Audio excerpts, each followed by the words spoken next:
Alhamdulillah wassalatu wassalamu ala rasulillah wa ala alihi wa ashabihi hizbillah.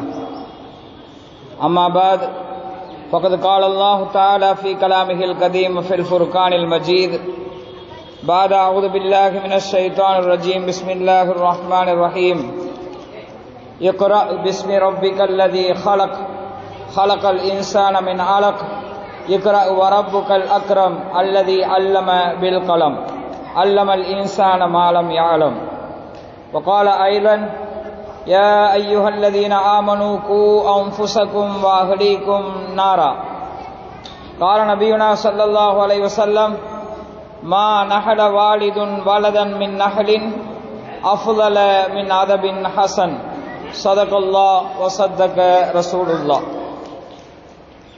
அளவில்லா அருளாளன், நிகரில்லா அன்புடையோன், எல்லாம் வல்ல அல்லாஹு தாலாவுக்கு அனைத்து புகழும் உரித்தாக.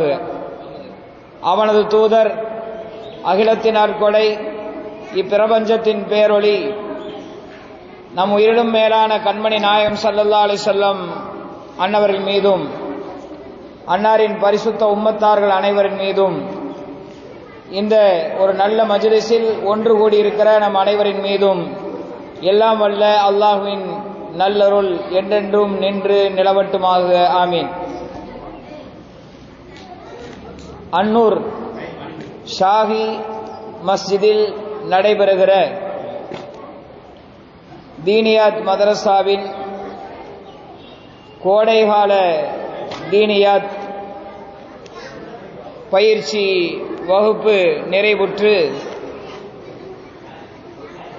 குழந்தைகளுக்கு பரிசளிப்பு வழங்குகிற நிகழ்விலே இங்கே ஒன்று கூடியிருக்கிற இந்த பள்ளிவாசலின் கண்ணியத்திற்குரிய இமாம் அவர்களே, இந்த பள்ளிவாசலின் நிர்வாகிகளே, பெற்றோர்களே, சிறார்களே, உங்கள் அனைவருக்கும் இஸ்லாத்தின் காணிக்கையாகிய சலாத்தை உரித்தாக்கி என்னுடைய வார்த்தையை ஆரம்பம் செய்கிறேன். அஸ்ஸலாமு அலைக்கும் வரஹ்மத்துல்லாஹி வபரகாத்து. கடந்த ஒரு அரை மணி நேரமாக மழலை குழந்தைகளுடைய வாயால் திருக்குரானை ஓத கேட்கிற ஒரு அற்புதமான பாக்கியத்தை நாம் பெற்றோம். உண்மையில் பெருமைக்காக நான் சொல்லவில்லை. மதரசா குழந்தைகளை குர்ஆனை தஜ்வீத் முறையில் கற்பித்து அவர்களுக்கு நல்லொழுக்க போதனைகளை கற்றுத்தந்திருக்கிற ஆசிரியைகளை மனதார பாராட்ட வேண்டும். அந்த குழந்தைகளுக்காக அவர்களுடைய மென்மேலும் அவர்கள் ஆர்வத்தோடு இந்த மதரசா கல்வியை கற்க வேண்டும் என்பதற்காக வேண்டி பரிசுகள் மிக பிரமாண்டமான முறையிலே ஏற்பாடு செய்திருக்கிற நிர்வாகத்தினர்களும் பாராட்டப்படத்தக்கவர்கள். மரியாதைக்குரியவர்களே, அல்லாஹ் இந்த உலகத்திலே நமக்கு எவ்வளவோ அருட்கொடைகளை தந்திருக்கிறார். அந்த அருட்கொடைகளில் மிகச்சிறந்த அருட்கொடை குழந்தை செல்வம் என்று சொன்னால் அது மிகையான ஒரு வார்த்தை அல்ல. அல்லாஹ் குர்ஆன்ல சொல்வான், யஹபு லிமன் யஷாஉ இனாஸா வ யஹபு லிமன் யஷாஉ ذுகூர் அவ் யுஸவ்விஜுஹும் ذுக்ரானன் வ இனாஸா வ யஜஅலு மன் யஷாஉ அகீமா. அல்லாஹ் சொல்றான், தான் நாடியவர்களுக்கு அல்லாஹ் பெண் குழந்தைகளாக அன்பளிப்பு செய்கிறான், தான் நாடியவர்களுக்கு ஆண் குழந்தைகளாக அல்லாஹ் அன்பளிப்பு செய்கிறான், தான் நாடியவர்களுக்கு ஆண் குழந்தையும் பெண் குழந்தையும் கலந்து தருகிறான், தான் நாடியவர்களை அல்லாஹ் குழந்தை பெற முடியாதவர்களாக ஆக்கிவிடுகிறான். அந்த குழந்தை பாக்கியம் என்பது நம்முடைய முயற்சியால் கிடைப்பதல்ல, நம்முடைய உழைப்பால் கிடைப்பதல்ல, அல்லாஹ் தருகிற ஒரு பாக்கியம் என்பதை நாம் முதலிலே விளங்கிக் கொள்ள வேண்டும். அந்த குழந்தை இல்லாதவர்களுக்குத்தான் அவருடைய அருமை தெரியும். அந்த அளவுக்கு அல்லாஹ் தந்திருக்கிற ஒரு மிகப்பெரிய அன்பளிப்பு, அற்புதம் குழந்தை செல்வம். ஹாஸ்பிட்டலா ஏறி இறங்குகிற எத்தனையோ பெற்றோர்களை பார்க்கிறோம், எங்களுக்கு குழந்தை பாக்கியம் இல்லையே, குழந்தை பாக்கியம் இல்லையே என்று. அது அல்லாஹுடைய புறத்திலிருந்து நாம் அன்பளிப்பாக கிடைக்கக்கூடிய ஒன்று, அல்லாஹுடைய கிஃப்ட் என்று நாம் விளங்கிக் கொள்ள வேண்டும். அதனால்தான் நாயகம் ஸல்லல்லாஹு அலைஹி வஸல்லம் அவர்கள் இப்படி சொல்வார்கள், ஒரு மனிதன் திருமணம் செய்ய போகிறான் என்றால் தஸவ்வஜுல் வதூதல் வலூத், நீங்கள் அதிகமாக அன்பை பரிமாறுகிற, அதிகமாக குழந்தைகளை பெற்றெடுக்கிற தகுதி பெற்ற பெண்களை தேர்ந்தெடுங்கள், கல்யாணம் செய்யுங்கள் என்றார்கள் ரசூலுல்லாஹி ஸல்லல்லாஹு அலைஹி வஸல்லம்.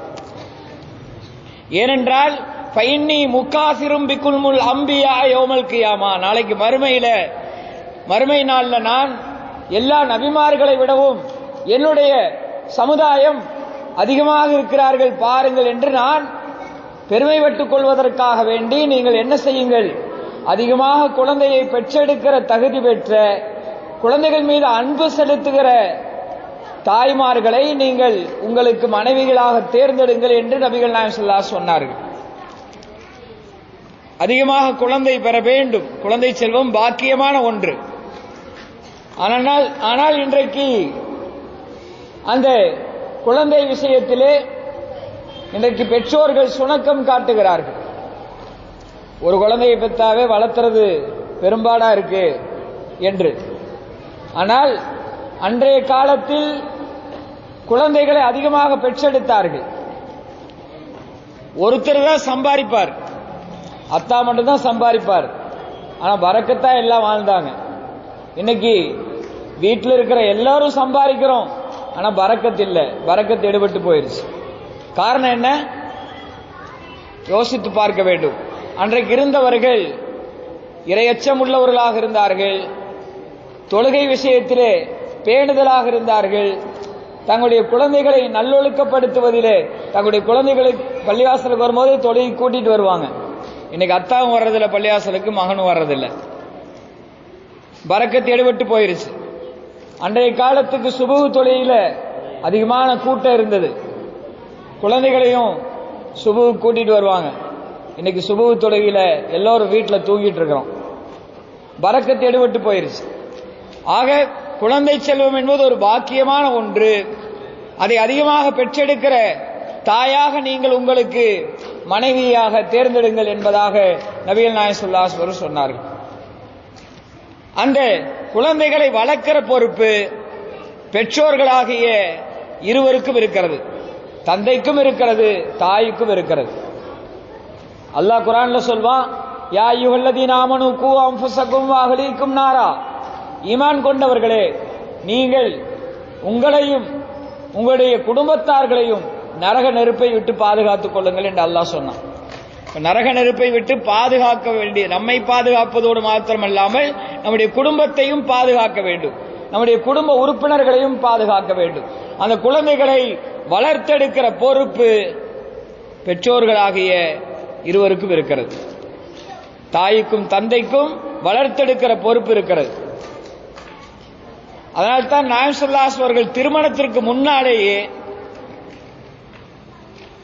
ஒரு ஆண் எப்படி நினைக்க வேண்டும் என்றால், எனக்கு சாலிகான குழந்தை, நல்லொழுக்கமுள்ள குழந்தை வேண்டும், அப்படி குழந்தையை பெற்றெடுக்கிற தாய் எனக்கு மனைவியாக அமைய வேண்டும் என்று ஒரு ஆண் நினைக்க வேண்டும்.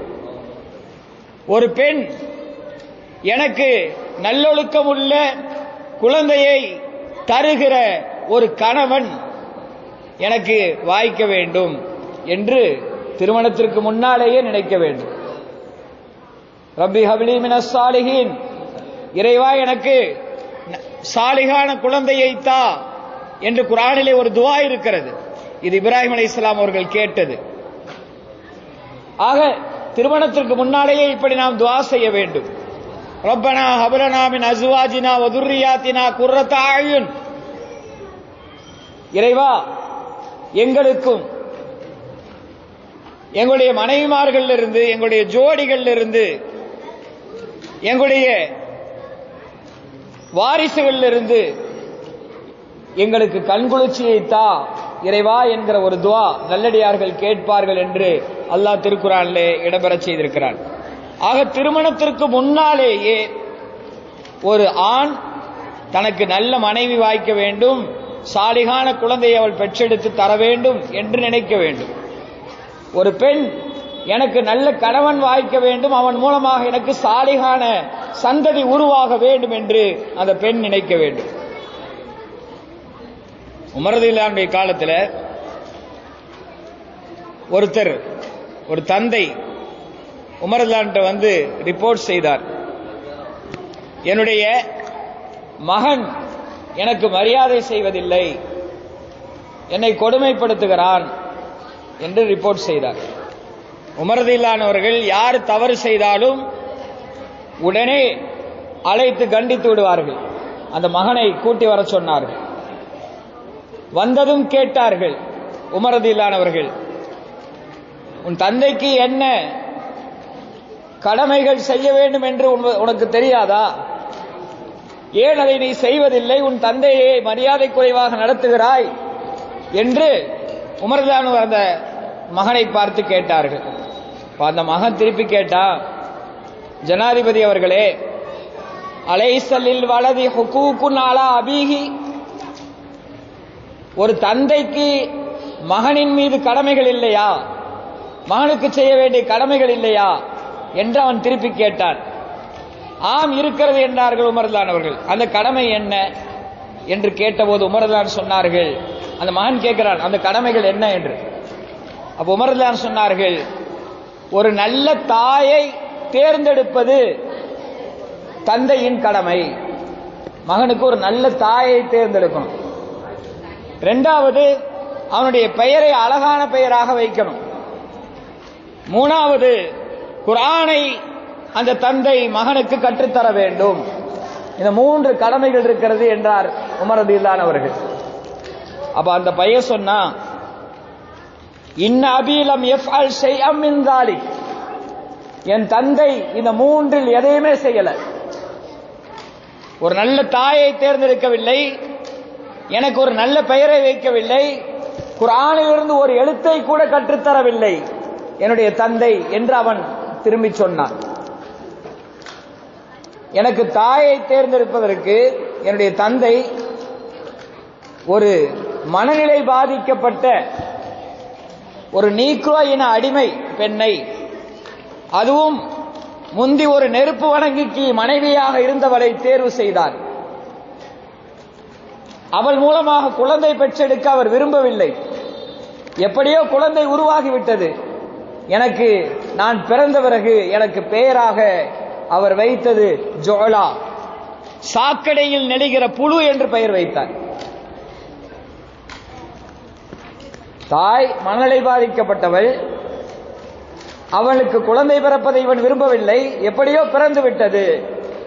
அந்த குழந்தைக்கு சாக்கடையில் நடிகிற புழு என்று பெயர் வைத்தான். குர்ஆனிலிருந்து ஒரு எழுத்தை கூட கற்றுத்தரவில்லை என்று அந்த மகன் தந்தை குறித்து சொன்னார். அப்போது உமர் ரலியல்லாஹு அன்ஹு சொன்னார்கள், உன்னைத்தான் சாட்டையால் அடிக்க வேண்டும். உன் மகன் உன் மேல கல்லை தூக்கி போட்டு கொல்லாம விட்டானே என்று நீ சந்தோஷப்படு என்று தந்தையை மிரட்டி அனுப்பி வைத்தார்கள் என்பதை நாம் பார்க்கிறோம். இது எதற்காக சொல்கிறேன் என்றால், ஒரு குழந்தைக்கு நல்ல தாயை தேர்வு செய்யணும், நல்லொழுக்கமுள்ள தாயை தேர்வு செய்ய வேண்டும். மரியாதைக்குரிய நம்ம மௌத்தா போனா நம்ம மரணத்திற்கு பின்னால் நம்முடைய சொத்து, நம்முடைய பணங்காசுகள் எல்லாம் கூட வராது. 7 விஷயம் கூட வரும். நாங்கள் நாயகம் ஸல்லல்லாஹு அலைஹி வஸல்லம் நம்முடைய மரணத்திற்கு பின்னாலும் பயனளிக்கிற 7 விஷயங்கள். 1, இல்மன் அல்லமஹு வனஷரஹு, அவன் கற்றுக்கொண்ட கல்வி. ஒரு ஹதீஸை, ஒரு விஷயத்தை படிக்கிறான், அதை பிறருக்கு எடுத்து சொல்லுகிறான். அதன் மூலமாக அவனிடத்திலே மாற்றம் ஏற்படுகிறது. அப்ப அவன் நல்லமல்கள் செய்கிற போது அந்த நல்லமல்களுக்கு அவனுக்கு நன்மை கிடைப்பதை போல யார் கற்றுத்தந்தாரோ அவனுக்கும் நன்மை கிடைக்கும். மௌத்துக்கு பின்னாடியும் அந்த நன்மை தொடர்ந்து கொண்டே இருக்கும். அவர் யாருக்கு சொல்லித் தருகிறாரோ, அவர் யாருக்கு சொல்லித் தருகிறாரோ, அவர் யாருக்கு சொல்லித் தருகிறாரோ, அப்படியே தொடர்ந்து நன்மைகள் என்பது ஒரு விஷயத்தை கற்றுத்தந்தவருக்கு இருக்கிறது.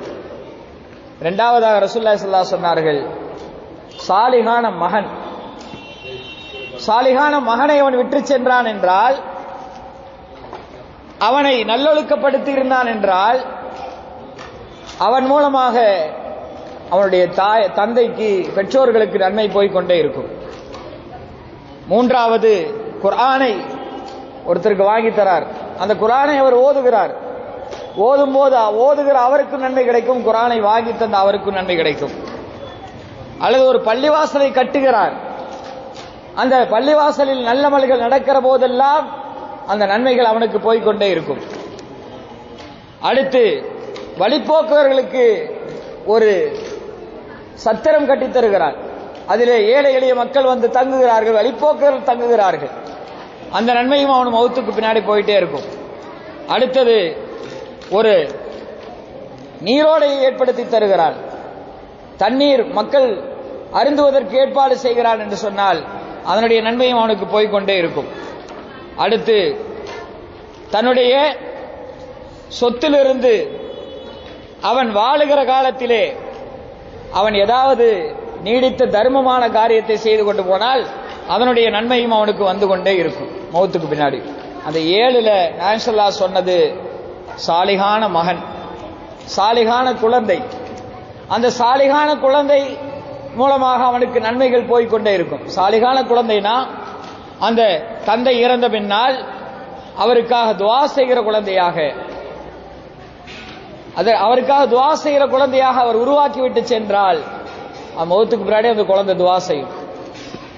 தொழுகையில அல்லாஹும் மக்ஃபிர்லி, இறைவா என்னை மன்னிப்பாயாக, வலிவாலிதைய என்னுடைய பெற்றோர்களை மன்னிப்பாயாக, வலி உஸ்தாதி என்னுடைய உஸ்தாதுமார்களை மன்னிப்பாயாக, வலி ஜமீல் முஃமினீன வல் முஃமினாத் மூமினான அனைத்து ஆண் பெண்களையும், முஸ்லிமான ஆண் பெண் அனைவர்களையும் மன்னிப்பாயாக என்ற அந்த குழந்தை துஆ கேட்கிறது. அவனுடைய தந்தை மரணத்திற்கு பின்னால் அவனுக்காக குர்ஆன் ஓதி துஆ செய்கிறது. இப்படிப்பட்ட ஒரு குழந்தையை உருவாக்கினால் மௌத்திற்கு பின்னாலும் நன்மை போய் சேர்ந்து கொண்டே இருக்கும். இன்றைக்கு குழந்தைகளாகட்டும் பெரியவர்களாகட்டும் எல்லோரும் மொபைல் போனுக்கு அடிக்ட் ஆயிட்டாங்க. இன்னைக்கு நல்லதை கேட்கறதற்கு கூட்டம் இல்லை. யாராவது எங்கேயாவது கச்சேரி நடத்தினா பார்க்கறதுக்கு கூட்டம் கூடும், எங்கேயாவது டான்ஸ் நடத்தினா அங்கே அதை பார்ப்பதற்கு கூட்டம் கூடும். இன்றைக்கு குர்ஆன் ஓதுவது குறைந்து போய்விட்டது, திக்ர் செய்வது குறைந்து போய்விட்டது, தஸ்பீஹ் செய்வது குறைந்து போய்விட்டது, தொழுகையில் ஈடுபாடு குறைந்து போய்விட்டது. எல்லா நேரமும் மொபைலுக்கு அடிக்டாக இருப்பதைத்தான் பார்க்கிறோம். ரீல்ஸ் பார்ப்பது, ஷார்ட்ஸ் வீடியோ பார்ப்பது, இப்படியே நேரம் கழிக்கிறது. சுபு தொழுகைக்கு கூட்டம் இருக்கிறது இல்லை. நைட்டு நம்ம பசங்கள்லாம் 11 மணி 12 மணிக்கு மேலதான் ஃப்ரெஷ் ஆகுறாங்க. ஃபுல்லா சார்ஜ் போட்டு மொபைலை வச்சு 100% இருக்கும்போது மொபைல் எடுத்தா அந்த மொபைல் அது மௌத்தா போற வரைக்கும் அதை நோண்டிட்டு 3 மணி 4 மணிக்கு மேல நம்ம முன்னோர்கள் எல்லாம் தஹஜ்ஜத்துல எந்திரிச்சாங்க. அந்த நேரத்தில் தான் இவன் தூங்குறான். தஹஜ்ஜும் போச்சு, சுபுகும் போச்சு. நபி ஸல்லல்லாஹு அலைஹி சொன்னார்கள், நபி ஸல்லல்லாஹு அலைஹி அவர்கள் இஷாவுக்கு முன்னால் தூங்குவதையும் வல் ஹதீஸ பஅதஹா இஷாவுக்கு பின்னால் பேசுவதையும் நபி ஸல்லல்லாஹு அலைஹி வெறுத்தார்கள். இன்னைக்கு எந்த நேரத்தை நபி ஸல்லல்லாஹு அலைஹி வெறுத்தார்களோ அந்த நேரத்தில் தான் நம்முடைய சமுதாயத்தவர்கள் நேரத்தை கழித்துக் கொண்டிருக்கிறார்கள். பேஸ்புக்கிலே, இன்ஸ்டாகிராமிலே இன்றைக்கு அப்படியே நேரம் போய் கொண்டிருக்கிறது. தங்களுடைய பொழுதை போக்கிக் கொண்டிருக்கிறார்கள். நல்ல காரியங்களுக்கு முக்கியத்துவம் இல்லாமல் போய்விட்டது. மரியாதைக்குரியவர்களே, இந்த நிகழ்ச்சியின் வாயிலாக குழந்தைகளுக்கு பெற்றோர்கள் செய்ய வேண்டிய கடமைகள் என்ன குழந்தை பிறந்ததிலிருந்து அது வளர்ந்து ஆளாகிற வரைக்கும். குழந்தை பிறந்தது முதல்ல பாங்கு இக்காமத்து, வலது காதில் பாங்கு சொல்லணும், இடது காதில் இக்காமத்து சொல்லணும். இதை அஜர்த்து தான் சொல்லணும், மோதினார் தான் சொல்லணும் அப்படின்லாம் காலதாமதப்படுத்தக்கூடாது. அங்க ஆஸ்பத்திரியில் யார் இருக்கிறாங்களோ, பெண்கள் இருந்தாலும் சரி, நீங்க ஆண்கள் இருந்தாலும் சரி, யார் இருந்தாலும் உடனே பிறந்த உடனே வலது காதில் பாங்கும் இடது காதில் இக்காமத்தும் சொல்ல வேண்டும். நாயகம் ஸல்லல்லாஹு அலைஹி அவர்கள் அலி ரலியல்லாஹு அன்ஹு அவர்களுக்கு ஹசன் ரலியல்லாஹு அன்ஹு அவர்கள் பிறந்த போது நாயகம் ஸல்லல்லாஹு அலைஹி அவர்கள் அப்படித்தான் வலது காதில் பாங்கும் இடது காதில் இக்காமத்தும் சொன்னார்கள். அப்படி யார் சொல்லுகிறார்களோ, ருஃபியாத் அன்ஹு உம்மு சிபியான், ஷைத்தானுடைய தீண்டுதலை விட்டு அந்த குழந்தை பாதுகாக்கப்படும். எவ்வளவு நேரம் தாமதப்படுத்துகிறோமோ அவ்வளவு நேரம் அந்த குழந்தைக்கு ஷைத்தானின் தாக்குதல் இருக்கும். இது பிறந்த உடனே செய்ய வேண்டிய கடமையாக இருந்து கொண்டிருக்கிறது. இரண்டாவது, குழந்தை பிறந்ததை பார்த்து எண்ணி மகிழ்ச்சி அடைய வேண்டும், சந்தோஷப்பட வேண்டும். இன்னைக்கெல்லாம் பெற்றோர்கள் பெண் குழந்தை பிறந்தால் அதை ஒரு அவசகுணமாக கருதுகிறார்கள். அன்றைக்கு மக்கத்து காஃபிர்களிடத்திலே என்ன குணம் இருந்ததோ, வைதா புஷ்ஷிரா அஹதுஹும் பில் உன்ஸா வல்ல வஜ்ஹுஹு முஸ்வத்தன் வஹுவ கதீம், பெண் குழந்தை பிறந்ததாக அவர்களுக்கு சுப செய்திங்கிற அல்லாஹ்.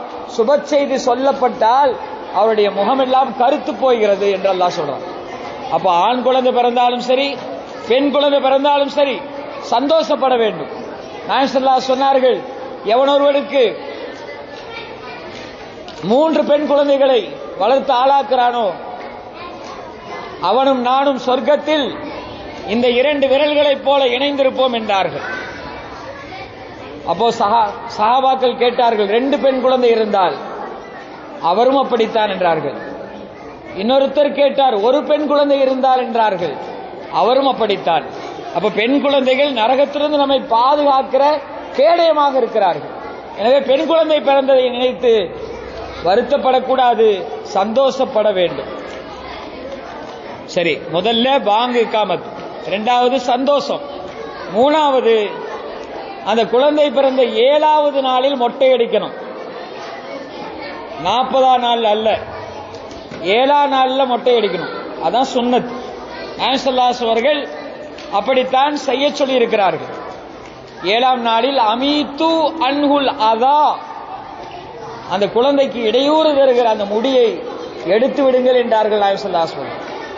அந்த குழந்தைக்கு அந்த முடி இடையூறு தரும். அந்த பிறந்த 7வது நாளில் அதை எடுக்க வேண்டும். நிறைய பேர் அந்த முடி எடுக்கிறதுக்காக வேண்டி சில சடங்குகள் சம்பிரதாயங்களை, நான் அந்த தர்கால போய் எடுக்கணும், அந்த தர்கால போய் மொட்டை அடிக்கணும் அப்படின்லாம் குழந்தைக்கு நேர்ச்சை பண்ணி வச்சுட்டு 1 வருஷமெல்லாம் கழிஞ்சு போய் மொட்டை அடிக்கிறதெல்லாம் பார்க்கிறோம். நாயகம் ஸல்லல்லாஹு அலைஹி வஸல்லம் 7வது நாளில் எடுக்க சொன்னாங்க. அதை 7வது நாளில் நம்ம செய்யணும். அடுத்த மரியாதைக்குரியவர்களே, அந்த தலைமுடியை எடை போட்டு, அந்த தலைமுடியை முதலாக பிறந்த உடனே எடுக்கிற அந்த தலைமுடியை எடை போட்டு அது எத்தனை கிராம் வருதோ அத்தனை கிராம் வெள்ளி தர்மம் செய்யணும். நாயகம் ஸல்லல்லாஹு அலைஹி அவர்கள் தன்னுடைய மகள் ஃபாத்திமா ரலியல்லாஹு அன்ஹா அவர்களுக்கு ஹசன் ரலியல்லாஹு அன்ஹு பிறந்த போது நாயகம் ஸல்லல்லாஹு அலைஹி அவர்கள் அந்த பிறந்த முடியை எடுக்க சொன்னார்கள். 7ஆம் நாள் எடுத்து அதை நிறுத்து பார்க்க சொன்னார்கள். 3 கிராம் இருந்தது. 3 கிராம் வெள்ளி கொடுங்கள், தர்மம் செய்யுங்கள் என்றார்கள் பெருமானார் ஸல்லல்லாஹு அலைஹி வஸல்லம். இதையும் நாம செய்யணும். அடுத்து 4வதாக பிறந்த 7ஆம் நாள் அகீகா கொடுக்கணும். பிறந்த 7ஆம் நாள் அகீகா கொடுக்கணும். இந்த அகீகா என்பது இருக்கிறதே, ஆண் குழந்தையாக இருந்தால் 2 ஆடுகள், பெண் குழந்தையாக இருந்தால் 1 ஆடு அகீகா கொடுக்கணும். சில காரியங்களை நம்முடைய முன்னோர்கள் கடன் வாங்கியாவது செய்யணும்னு சொல்லுவாங்க. அதுல இந்த அகீகாவும் ஒன்று. கடமை அல்லது, அது விரும்பத்தக்க ஒரு காரியம். வசதியானவர்களுக்கு சுன்னத்தான ஒரு காரியம், வசதி இல்லாதவர்கள் மீது கடமை இல்லை. ஆனால் இந்த காரியத்தை கடன் வாங்கியாவது இதை நிறைவேற்ற வேண்டும் என்று நமக்கு முன்னோர்கள் சொல்லித் தருவார்கள். ஆண் குழந்தை பிறந்ததா உடனடியாக 2 ஆடு கொடுக்க முடியல, ஒரு ஆடாவது கொடுக்கணும், பிறகு ஒரு ஆடு கொடுத்துக்கலாம். நாயகம் ஸல்லல்லாஹு அலைஹி வஸல்லம் அப்படித்தான் ஹசன் ரலியல்லாஹு அன்ஹு அவர்களுக்கு தன்னுடைய பேரருக்கு முதலிலே ஒரு ஆட்டை அகீகா கொடுத்து விட்டு 7ஆம் நாள் அதற்கு பிறகு சந்தர்ப்பம் கிடைத்த போது இன்னொரு ஆட்டை அகீகாவாக கொடுத்தார். ஆக இதையும் நாம் செய்யணும். அடுத்ததாக அந்த குழந்தைகளுக்கு அழகிய பெயர் சூட்ட வேண்டும். அழகிய பெயர் சூட்ட வேண்டும். இன்னைக்கெல்லாம் நெட்ல பேரை தொலாவி லேட்டஸ்டா வைக்கணும், யாருமே வைக்காத பேர் வைக்கணும் அப்படின்லாம் பேரண்ட்ஸுகள் விருப்பப்படுறாங்க. சஹாபாக்கள் பேரு, நபிமார்களுடைய பேரு, இதையெல்லாம் வைக்கிறது அதெல்லாம் ஓல்டு மாடல் அப்படின்னு சொல்லி லேட்டஸ்டா என் குழந்தைகளுக்கு பேர் வைக்கணும் என்று சொல்லி பெற்றோர்கள் என்ன செய்கிறார்கள்? அர்த்தமில்லாத தவறான அர்த்தம் தருகிற பெயர்களை எல்லாம் செலக்ட் பண்ணிடுறாங்க. இதற்கு ஆலிம்களிடத்துல அவங்க ஆலோசனை கேட்கறது இல்ல. இன்னைக்கு எல்லாமே கூகுள் ஆலிம்ஸா, கூகுள்ல கேட்டுதான் எல்லாமே பேர் வைக்கிறாங்க. பெண் குழந்தைகளுடைய பேர் எல்லாம் பெரும்பாலும் இன்றைக்கு அரபி பெயர்கள் வைக்கப்படுவதே இல்லை, பார்சி பெயர்கள்ல வேற மொழி பெயர்கள் தான் வைக்கப்படுகிறது. எதற்கு லேட்டஸ்ட் நாம யோசித்து பார்க்கணும். நாயகம் ஸல்லல்லாஹு அலைஹி வஸல்லம் அவர்களுடைய மகள் ஃபாத்திமா ரலியல்லாஹு அன்ஹா அவர்களுக்கு ஹசன் ரலியல்லாஹு அன்ஹு பிறந்த போது ஹசன் ரலியல்லாஹு அன்ஹு ஹர்புன்னு பேர் வச்சாங்க. ஹர்புனா போர்னு. நாயகம் ஸல்லல்லாஹு அலைஹி வஸல்லம் என்ன பேர் வச்சிருக்கீங்கன்னு கேட்டாங்க. ஹர்பு, போர்னு வச்சிருக்கிறேன். வேண்டாம் நாங்க ரசூலுல்லாஹ் ஹசன் பேர் சொன்னாங்க. ஹுசைன் ரலியல்லாஹு அன்ஹு பிறந்த போதும் அலி ரலியல்லாஹு அன்ஹு ஹர்புனா பேர் வச்சாங்க. அப்ப நாயகம் ஸல்லல்லாஹு அலைஹி வஸல்லம் வேண்டாம் ஹுசைன் என்று பேர் வைக்க சொன்னார்கள். 3வது குழந்தை முஹ்சின் பிறந்த போதும் அதே பேர் தான் வைத்தாங்க அலி ரலியல்லாஹு அன்ஹு. இல்ல இல்ல முஹ்சின் வைங்கன்னு சொல்லி ரசூலுல்லாஹி ஸல்லல்லாஹு அலைஹி வஸல்லம் அவர்கள் நல்ல பெயர்களை விரும்புவார்கள். நாயகம் ஸல்லல்லாஹு அலைஹி வஸல்லம் அவர்கள் ஏதாவது ஒரு காரியத்துக்கு அனுப்புகிற போது கூட பேரை கேட்பாங்க. எப்ப உன் பேர் என்னன்னு. ரசூலுல்லாஹி ஸல்லல்லாஹு அலைஹி வஸல்லம் ஒரு சமயம் ஒட்டகத்துல பால் கறந்துட்டு வர சொன்னாங்க. அப்போ ஒருத்தர் எந்திரிச்சார், நான் கறந்துட்டு வரேன். அப்போ உங்க பேர் என்னன்னு கேட்டாங்க. ரசூலுல்லாஹ் முர்ரா அப்படின்னு சொன்னார். முர்ரான கசப்புன்னு அர்த்தம், நீ வேணா உட்காருன்ட்டாங்க. இன்னொருத்தர் எந்திரிச்சாரு, உன் பேர் என்னன்னு கேட்டாங்க ரசூலுல்லாஹ். அப்ப அவர் சொன்னார் ஹர்பு, ஹர்புனா போர், நீ வேணா உட்காருன்ட்டாங்க. 3வது ஒருத்தர் எந்திரிச்சாரு. அப்ப ரசூலுல்லாஹி ஸல்லல்லாஹு அலைஹி வஸல்லம் கேட்டாங்க உன் பேர் என்னன்னு. யஈஷ் அப்படின்னாரு. யஈஷ்னா நல்வாழ்வு வாழ்வன் அர்த்தம், நீ போய் பாலை கறந்துட்டு வானாங்க. இப்ப பெயர்களில் கூட நாயகம் ஸல்லல்லாஹு அலைஹி வஸல்லம் அவர்கள் நற்சகுனத்தை பார்த்தார்கள். பரக்கத் அப்படிங்கிற பெயரெல்லாம் வைக்க வேணாங்க ரசூலுல்லாஹ் சொன்னாங்க. யாராவது வந்து ஒருத்தர் கேட்பாங்க எங்க பரக்கத் இருக்குதான்னு, அது பரக்கத் வெளியே போயிருச்சுன்னு சொன்னா பரக்கத் போயிடும் வீட்டை விட்டு. அப்ப நாயகம் ஸல்லல்லாஹு அலைஹி வஸல்லம் இப்படிப்பட்ட பெயர்கள்லாம் வைக்க வேண்டாம் என்று சொன்னார்கள். எஸ்ஆர் அப்படின்னா செல்வம்னு அர்த்தம். ஒருத்தர் வந்து கேட்கிறாரு எஸ்ஆர் இருக்காரான்னு, அது போயிட்டாரு, வெளியே போயிட்டாருன்னா அந்த செல்வம் வெளியே போயிருச்சுன்னு. ரசூலுல்லாஹி ஸல்லல்லாஹு அலைஹி வஸல்லம் இந்த விஷயத்திலே, பெயர்கள் விஷயத்திலே நாயகம் ஸல்லல்லாஹு அலைஹி வஸல்லம் அவர்கள் இதையெல்லாம் கவனித்து பார்த்தார்கள். ஒரு ஹஜ்ரத்து வீட்டுக்கு கூப்பிட்டாங்க ஒருத்தர், என் குழந்தைக்கு பேர் வைக்கணும்னு சொல்லி. கணவன் மனைவி 2 பேரும் சரி என்ன பேர் வைக்கணும்னு ஹஜ்ரத் கேட்டார். ஒருத்தர் சொன்னாரு சுல்தான் வைக்கணும் அப்படின்னு சொல்லி மனைவி சொன்னான். இல்ல இல்ல எங்க அத்தா பேர் இப்ராஹிம், அதான் வைக்கணும்னு சொல்லி கணவர் சொன்னார். 2 பேத்துக்கு சண்டை. ஹஜ்ரத்து இருங்க நான் 2 பேத்தையும் சேர்த்து வைக்கிறேன்னு சொல்லி போட்டு ஹஜ்ரத் என்ன பண்ணாரு, சையது சுல்தான் இப்ராஹிம் வச்சாரு. ஏங்க எங்க அத்தா பேர் சுல்தான், அவங்க அத்தா பேர் இப்ராஹிம், சுல்தான் இப்ராஹிம் தான் வைக்கணும், நீங்க என்ன சையது சுல்தான் இப்ராஹிம் வச்சிருக்கீங்கன்னா அது எங்க அத்தா பேர்னு ஹஜ்ரத் சொன்னார். இன்னைக்கு பெயர்கள் விஷயத்திலே முன்னோர்கள் என்ன வழிமுறைகளை பின்பற்றினார்களோ அதை இன்றைக்கு நாம் பின்பற்றுவதில்லை. நாயகம் ஸல்லல்லாஹு அலைஹி வஸல்லம் அவர்களுக்கு பால் குடிப்பதற்காக வேண்டி ஹலீமா ரலியல்லாஹு அன்ஹா அவர்கள் வருகிறார்கள். அப்போ நாயகம் ஸல்லல்லாஹு அலைஹி வஸல்லம் பாட்டனார் அப்துல் முத்தலிப் உன் பேர் என்னன்னு கேட்டாங்க. ஹலீமா என்று அந்த அம்மையார் சொன்னார். ஹலீமான பொறுமை. நீ என்ன குலம்னு கேட்டாங்க. பனு சாயிதா, பனு சாது குலத்தை சார்ந்தவர் என்று அந்த ஹலீமா அவர்கள் சொன்னார்கள். சாயித் என்று சொன்னால் சீதேவி என்று பொருள். என்னுடைய பேரனுக்கு பால் கொடுப்பதற்கு நீதான் பொருத்தமான பெண் என்று பெயரை வைத்து அப்துல் முத்தலிப் அவர்கள் தேர்ந்தெடுத்தார்கள் என்று நாம் பார்க்கிறோம். இன்றைக்கு பெயர்களை வந்து லேட்டஸ்டா வைக்கிறோம்னு சொல்லி நெட்ல தேடி மோசமான பெயர்களை எல்லாம் வைக்கிறத பார்க்கிறோம். அப்ப குழந்தைக்கு பெயர் வைப்பது, ஒரு நல்ல பெயரை தேர்ந்தெடுத்து வைப்பது பெற்றோருடைய கடமையாக இருந்து கொண்டிருக்கிறது. நான் சீக்கிரம் முடிச்சிடுறேன். அடுத்ததாக, அந்த குழந்தை வளர்ந்து பேச ஆரம்பிக்கும் போது அல்லாஹ் என்று பேச சொல்லணும்.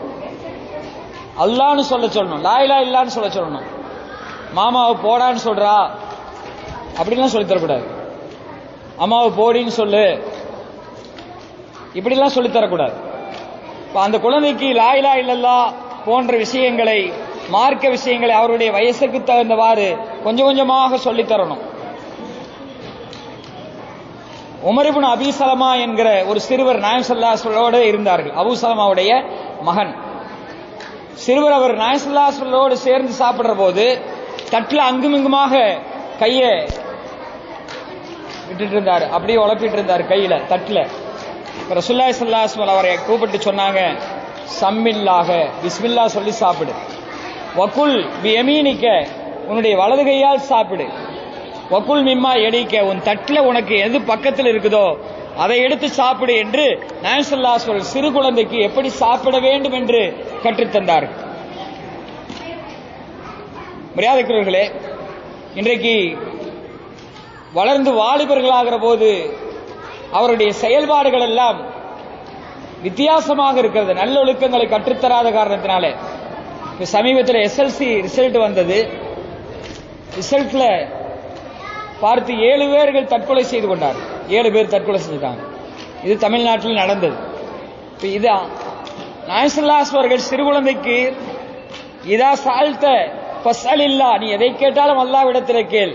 இதை ஸ்டான்த ஃபஸ்டைம் பில்லா, இப்னு அப்பாஸ் சின்னதாக இருக்கிற போது நீ உதவி தேடினால் அல்லாஹ்விடத்தில் உதவி கேள். யஹ்ஃபதில்லாஹ யஹ்ஃபதுக்க, நீ அல்லாஹ்வை பாதுகாத்துக்கொள், அல்லாஹ் உன்னை பாதுகாப்பான். அல்லாஹ் நாடியதுதான் நடக்கும். அல்லாஹ் பேனாவில் மை எழுதி காய்ந்து விட்டது, உனக்கு என்ன கிடைக்குமோ அதுதான் கிடைக்கும்.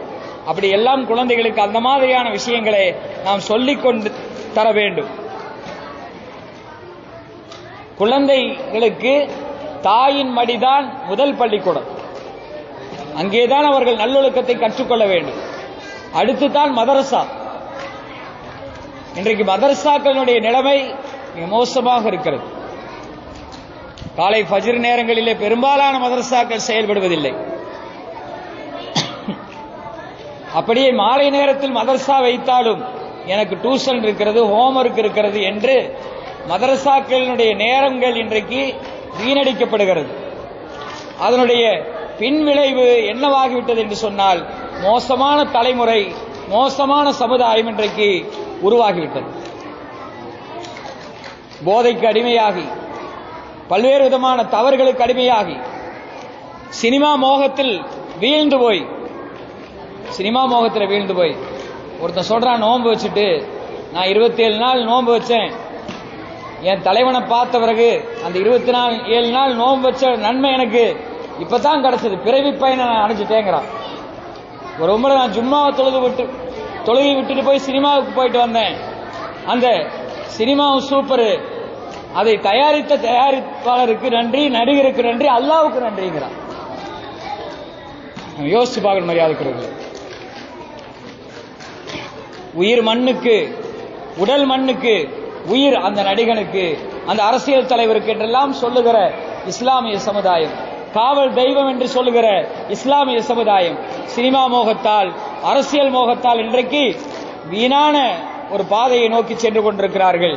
அந்த குழந்தைகளுக்கு நாம் நல்லொழுக்கத்தை கற்றுத்தர வேண்டும். நாயகம் ஸல்லல்லாஹு அலைஹி வஸல்லம் சொன்னார்கள், உங்களுடைய குழந்தைகள் 7 வயதானால் தொழும்படி ஏவுங்கள், 10 வயதானால் தொலை விட்டதற்காக அடித்து தொலை வையுங்கள் என்றார்கள். இன்றைக்கு அந்த தகுதியில பெற்றோர்கள் இருக்கிறார்களா? தொழுகைக்கு போடான்னு மகனை சொன்னா, நீயே தொழுகு போக மாட்டேங்கிற, என்ன சொல்றியான்னு கேட்டுருவான். நம்ம கை கொடுத்து நம்முடைய குழந்தையை தொழுகைக்கு அழைத்து வர வேண்டும்.